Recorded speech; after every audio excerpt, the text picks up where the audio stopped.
pessoal, bom dia. Primeiramente eu queria agradecer o convite feito pela Andréia. Recebi o convite com muito apreço e estou aqui com muita satisfação de poder contribuir e de trocar experiências e falas com todos vocês. Queria cumprimentar todos os colegas da mesa, parabenizar a Eliana pela fala. E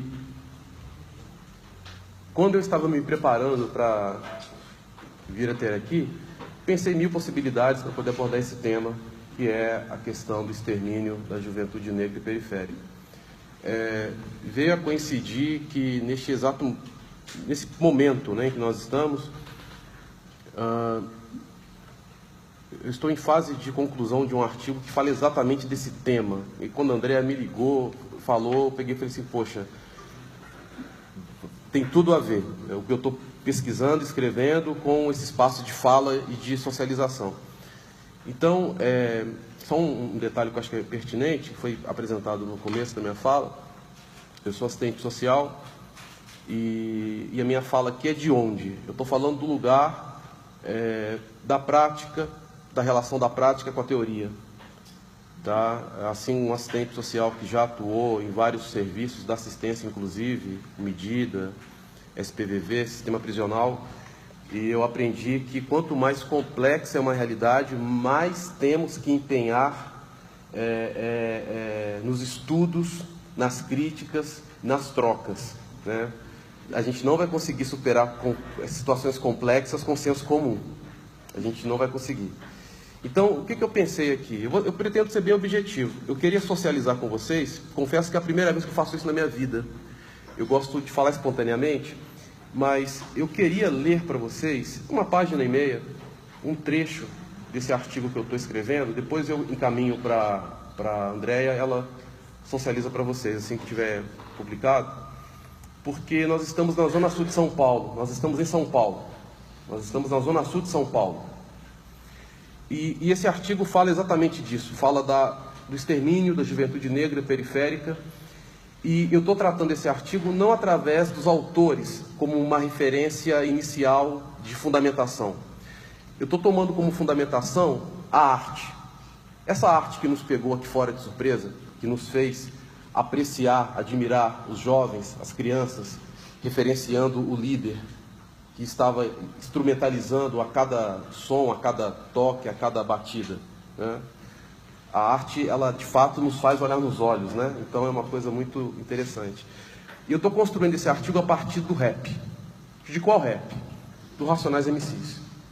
Então eu selecionei algumas músicas do grupo Racionais MCs para poder pensar, de fato, o extermínio da juventude negra e periférica a partir do sujeito que vive uma condição periférica, na cidade de São Paulo. Então, tem uma das músicas que eu peguei, se chama Pânico na Zona Sul. É uma música da década final da década de 80, começo dos anos 90. Eu ia até passar a música aqui, mas eu acho que fica mais interessante ouvir com calma em um outro momento. Mas tem uma parte do artigo que eu vou fazer uma reflexão a partir dessa música. O nome do item se chama Aspectos do Pânico Social. Começa com uma epígrafe que fala assim: só quem é de lá sabe o que acontece. O extermínio de jovens negros e periféricos no Brasil não é um acontecimento recente, mas uma prática histórica de violação aos direitos humanos. Basta analisar os períodos históricos e suas várias formas de eliminar determinados sujeitos negros da sociedade. Por exemplo, por meio da miscigenação, da negação de direitos, da falta de reconhecimento identitário, da construção de estigmas, da constituição caricata do corpo e da imagem, da fragmentação subjetiva do conhecimento de si e do outro, do enfraquecimento da capacidade de autopreservação e da instauração do pânico social como mecanismo de extermínio e controle. Sobre esse último aspecto, observa-se que a música Pânico na Zona Sul, de 1988, refere-se a uma região da cidade de São Paulo, onde estão situados alguns territórios como Campo Limpo, Capão Redondo, Grajaú, Parelheiros, Parque Santo Antônio e Jardim Ângela. Este último, considerado pela Organização das Nações Unidas o bairro mais violento do mundo em 1996. A narrativa desse rap apresenta os desafios vivenciados pelos moradores desse território, que sofrem com a cotidianidade letal proporcionada pelo Estado, pelos conflitos comunitários e pelo abandono social que os fazem se sentir sós e que, abre aspas, ninguém quer ouvir a nossa voz, fecha aspas. É uma citação da música dos Racionais. O abandono é uma das formas de exterminar desejos e de produzir modos de subjetivação dos sujeitos periféricos. E não ouvi-los acaba por ser um modo de confiná-los à sua própria condição desigual, certamente provocando tensões entre o sujeito e a cultura, o jovem e a cultura. A periferia vivencia de maneira peculiar o seu mal-estar na civilização, parafraseando Freud. Esse território vive de modo intenso e diário as relações entre sujeito e natureza, liberdade e segurança, pulsões e paixões, sentimentos de culpa e abandono. Freud afirma que o medo, abre aspas, o medo de uma revolta dos oprimidos leva a rigorosas medidas de precaução, fecha aspas. Assim indaga-se, diz os Racionais, quantos terão que sofrer para se tomar providência? Ou vão dar mais algum tempo e assistir à sequência? E com certeza ignorar a procedência. Essas interrogações são pertinentes para se pensar na urgência de respostas que resolvam o problema. De um lado, as mortes em sequência reforçam o pânico e produzem territórios em luto constante. Por outro, justificam a ideia de que sujeitos periféricos são violentos, natos, e que a morte é a consequência de seus comportamentos, não importando sua história. Por isso, diz os Racionais, acabar com delinquentes eles acham ótimo. É preciso ouvir o sujeito coletivo, o sujeito da massa e o sujeito e sua massa.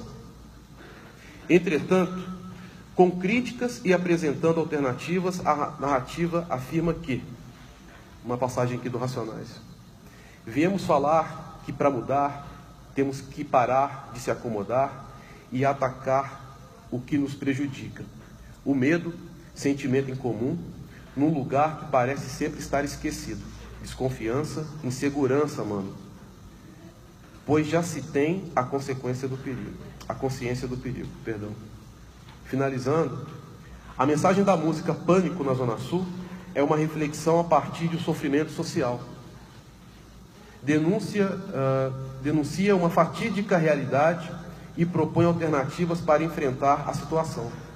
Pois há o desejo de uma vida melhor e a importância da implicação de seus moradores na situação. Ou seja, citando Racionais, a mudança estará em nossa consciência, praticando nossos atos com coerência, e a consequência será o fim do próprio medo. Então, assim, essa passagem aqui é uma passagem em construção, mas é bem certo que vai ser isso mesmo, para poder retratar esse cenário que a gente vivencia. O que acontece quando a gente discute a questão do genocídio? A gente tem que pensar, eu acho importante quando a Eliana mostrou os dados, porque de fato ele dá um panorama, a gente tem que saber quantos são, e logo na sequência questionar quem são e por que são. Nós vivemos um país, como a Eliana falou, que é a terceira maior população prisional do mundo, com mais de 700 mil pessoas presas. Em primeiro lugar vem Estados Unidos, com mais de 2 milhões de pessoas. Em segundo vem China, com 1.600.000. E em terceiro lugar vem o Brasil. E daqui a um tempo, a proporção, o cálculo, é que esse número vem aumentar cada vez mais. Então, eu quero fazer uma sugestão aqui para vocês. A Pastoral lançou um documento esse ano luta antiprisional no mundo contemporâneo, que vai mostrar a realidade prisional no Brasil, comparando com o Chile, comparando com Rússia e Portugal. Como que esses países fizeram para reduzir esse número? Porque o que acontece no Brasil é o seguinte: esse número não diminui e nem mantém, ele aumenta. Ele não diminui e ele não mantém, ele aumenta. E quando a gente para poder analisar o perfil dessas pessoas, né, a gente vai identificar o seguinte: que 55% dessa população prisional são de jovens com a faixa etária de 18 a 29 anos de idade. 64% desses jovens são negros. No que se refere ao crime cometido, a maioria é por tráfico. E aí a gente tem que ver qual que é a nossa lei que vai tratar dessas questões. E como que ela entende a concepção de droga, o que é estabelecido para poder referenciar quem é culpado, etc. Juntando furto e assalto, vai dar um total de 37%. Ou seja, a gente tem um perfil aí, um desenho, e que vai trazer um outro dado também, a questão da educação. A gente vai ter apenas 1% que tem a graduação. 70%, 75% não tem aí o ensino médio, vamos dizer assim. Então, ou seja, a gente tem um perfil. Por que eu estou falando do sistema prisional? Quando a gente fala extermínio, eu gostei de uma palavra que a Eliana falou: a gente não morre só de bala. Porque é exatamente isso, extermínio é isso. Não é somente a morte, essa morte que a gente vê todos os dias na televisão, essa morte que atinge o corpo, que faz parar o coração, mas é a morte de direito, é a morte de direito social, é a morte do artigo 6º da Constituição. É essa morte que ela é construída por invisibilidade, ou seja, uma forma de tornar uma sujeita invisível. De fato, Helena, você está coberta de razão, é incentivando que ela fique em casa e achando que isso é muito confortável, embora tenha os seus confortos, mas tem uma intenção que ela é completamente cruel, né? Então, eu acho que a questão que nós temos hoje é o seguinte: a probabilidade de um jovem na América Latina morrer é maior do que um jovem que reside em países da Ásia, como Iraque, como Afeganistão, Síria. Então, no Brasil se mata mais do que em regiões onde se tem uma guerra declarada, onde se sabe que tem conflito, tem uma guerra declarada. Então, o que acontece no caso brasileiro? O extermínio se tornou cultural e legitimado e desejado pela população, porque é sinônimo de solução, é sinônimo de paz. Matar resolve o problema. Então, a gente não tem nenhum problema contra isso. Prova disso, com todo respeito às convicções políticas de vocês, mas a gente viu agora, nesse período eleitoral, as concepções de humanidade. Ou seja, não é todo mundo que é humano. Por quê? Porque os direitos humanos não é para todo mundo. Então a gente tem que realmente revisitar o conceito de humano. O que é ser humano? O momento é esse. O grande desafio de encarar, de lidar, mas não que seja impossível, é que, infelizmente, o extermínio ele encarnou o terreno da cultura. Ele encarnou o terreno da cultura, e quando os jovens são exterminados pelas cidades, pelas grandes cidades, e isso é mostrado em alguns canais midiáticos, isso não causa comoção, porque tem uma justificativa. Qual é a justificativa? Estavam roubando, estavam traficando, estavam. Então, assim, é todo um mecanismo que isso, inclusive, a gente pode até pensar a questão da necropolítica, do Achille Mbembe, onde você consegue construir uma engenharia da morte e onde o responsável não é implicado, culpabilizado. A gente sabe muito bem o que aconteceu no Carandiru e a gente sabe muito bem o que aconteceu com o Sandro, o vulgo Mancha, no Jardim Botânico, no Rio de Janeiro. A gente sabe perfeitamente o que aconteceu nesses dois fenômenos. Quem eram eles e o que fizeram com eles e qual foi a medida implicada, tanto quanto ao Estado e tanto quanto o Estado aqui em São Paulo e, no caso do Sandro, Rio de Janeiro. Mas agora, pensando outras vertentes, a gente tem modalidades de extermínio. Não é apenas uma relação de Estado contra a juventude, tem uma relação também que é entre os próprios jovens, que a gente tem que considerar também. Do mesmo modo que a gente tem um braço do Estado que elimina pela repressão, pela humilhação, a gente tem também uma violência instalada na própria relação juvenil.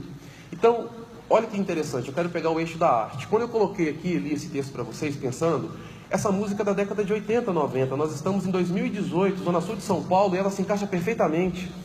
É o mesmo cenário. Por que é o mesmo cenário? Porque está no campo da cultura, e aquilo que está no campo da cultura é praticado como um modo de vida, é comum matar, é comum morrer. Só que como a Eliana bem disse, eu vou trazer aqui o luto, territórios em luto, e é o que fica. E quem mais vivencia esse luto tem uma raça, é de um gênero, tem uma faixa etária, tem uma condição econômica, né?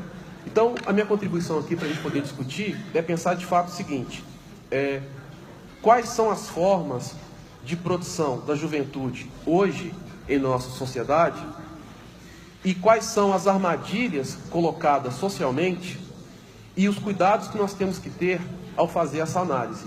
Eu falo isso pensando na realidade de jovens que eu tive contato no sistema prisional, seja na assistência, seja em abrigo, SAICA, e seja em cumprimento de medida socioeducativa.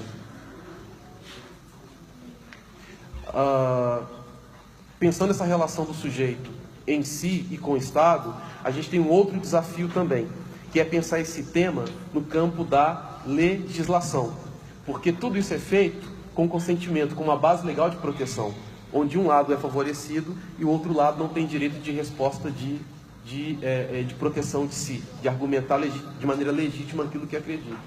Então, finalizando aqui a minha fala, essas são conclusões que eu faço, não fechadas, de se pensar de fato que a gente vivencia uma naturalização desses extermínios que acontecem nas cidades do país afora, e que esse é o nosso grande desafio. E de pensar isso numa esfera reflexiva e até mesmo socioeducativa, não enquanto medida que eu estou dizendo, socioeducativa, mas o desafio realmente, de fato, é pensar como não morrer. O que eu tenho que fazer para não morrer. Eu acho que esse é o grande desafio. Eu esqueci o nome do professor que veio trazer o grupo de jovens, eu me emocionei, confesso, porque essa é uma forma de enfrentamento.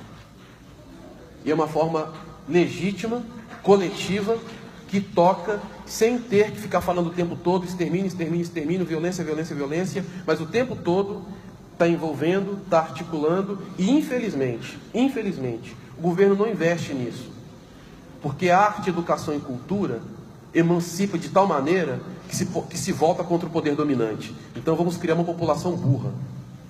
Então tudo isso é intencional, criar uma população crítica, reflexiva, que saiba, de fato, onde recorrer, onde fazer valer os seus direitos e efetivar e exercer os seus deveres, não é interessante.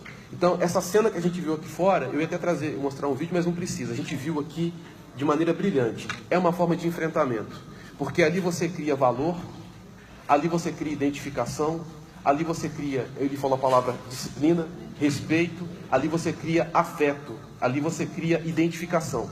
Só que a arte é aquilo. Se você não acredita, ela não tem efeito nenhum. A arte é uma forma de se manter vivo. Muito obrigado.